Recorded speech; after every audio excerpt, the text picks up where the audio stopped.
I mean, I went to school for a long time. I guess that speaks to one thing. I never really bothered to, I guess, trying to find a job right away. I wasn't driven by that need. I was more driven by curiosity. I went into bioscience because it was open enough to really start learning a little bit of the environment, a little bit of math and biology, etc. But then I started doing a lot of field work, like in Mexico City. That's where I did my undergrad. I guess a lot of subjects that are in the field, you have to spend a lot of time in the field. So I really loved ecology. That's where I realized that you could do, I guess, the linkages with the environment and life. But then I was also very driven by the applied side, and not necessarily from the work side, but more like conservation biology.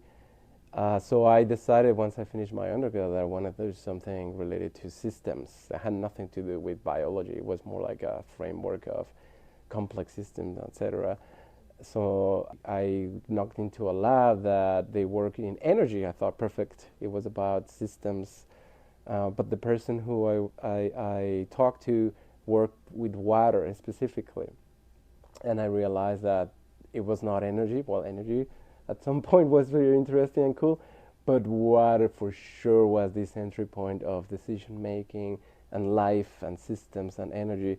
So I did my a master's in environmental biology applied into watershed management and GIS, so Geographic Information Systems. So it had very little to do with biology actually directly. So that was actually one of the questioning pieces in my program. Well, what is biology in here?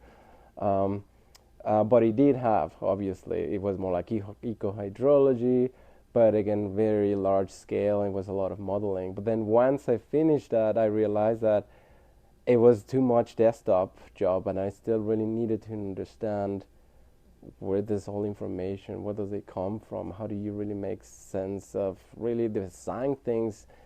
So I wanted to pursue more studies. I really wanted to still learn. So I did a PhD in water and land resources at the University of Alberta, and that was a lot of field work. That was basically just field work. So the lab was more in the forest hydrology, so the application was like the mountain pine beetle and the water balance effects of insect infestation in the lodgepole pine forest. So that I really dived into experimental design. How do you actually monitor and instrument the forest? Where does the data comes from? And then analyze this thing, because it was a PhD, so it's a lot of time. So I guess I bounce between kind of bioscience, environment, but always trying to make a spin of, I guess, in the application, not necessarily trying to get a job right away, but understand the linkages between academia or the research side and the decision-making piece.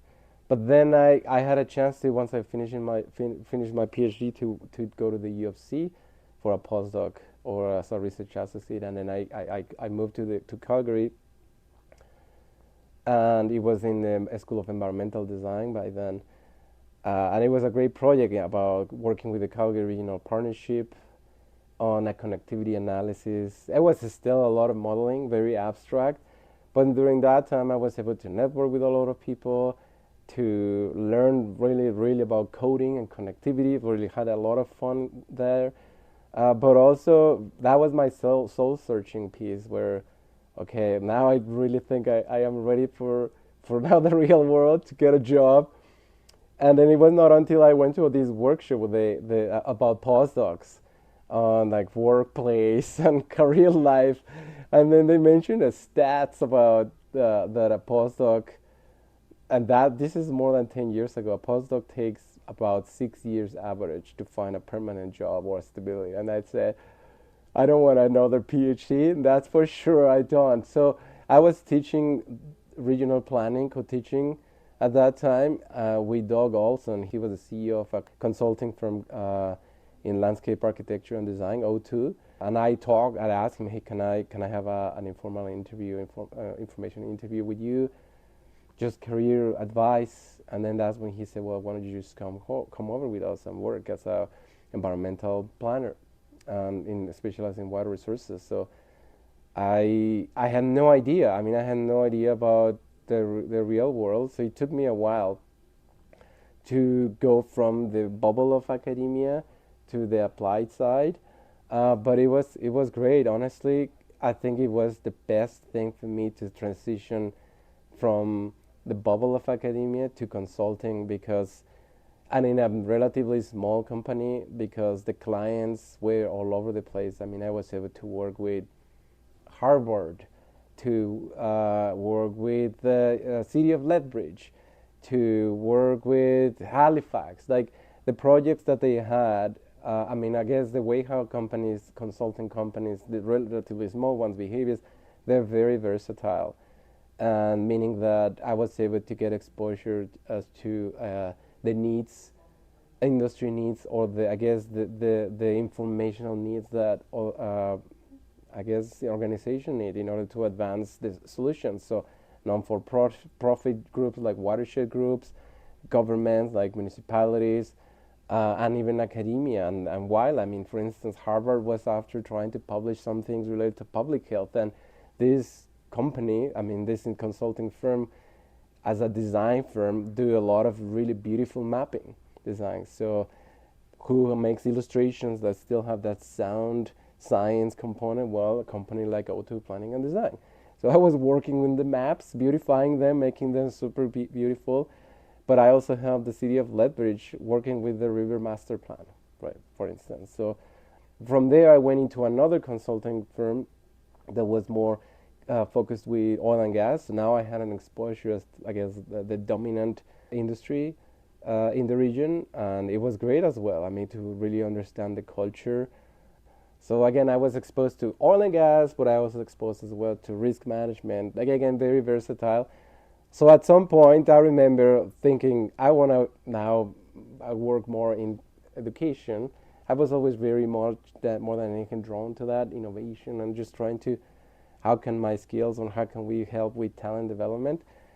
And I remember, I mean, I just saw a job post about water sustainability at SAIT, and it was all about developing an applied environment. It was developing competencies related to water sources, well, a whole framework of water sustainability, but they were really wanting to have someone with experience within industry and with academic expertise. So I thought, I mean, I must be probably one of the few that has, again, a little bit of everything. And yeah, I mean, after a while, I got the position, and my position has evolved.